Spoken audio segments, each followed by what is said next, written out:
We started the day with a keynote speaker, followed by a debate, and we always try and choose something that's quite topical. So this year it was about the nature-nurture debate. This was followed by the oral presentations, and this is where level 6 students present their dissertations, their research projects. What I generally enjoy is the mental health units and all the disorders, and it's generally interesting to me.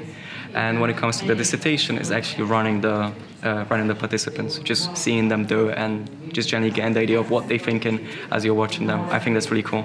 My highlight has been the oral presentations where they presented their dissertation projects. It gave me an insight on how I can go about it in my third year. I mean, the benefits are you get to see that there's a real community within the psychology department, not just within the university, but across universities. You get to speak to more experts. We have an employability event where we've got ex-students who are talking about that crucial first year. What do you do straight after your undergraduate degree? To come back today to see kind of other new work and how Kingston's changed is so lovely. It's such a community, family feel that even how many years now, 4 years since I graduated, and I still speak to the lecturers. You know, they provide opportunities even now, and I think that's so unique to Kingston that other unis don't have.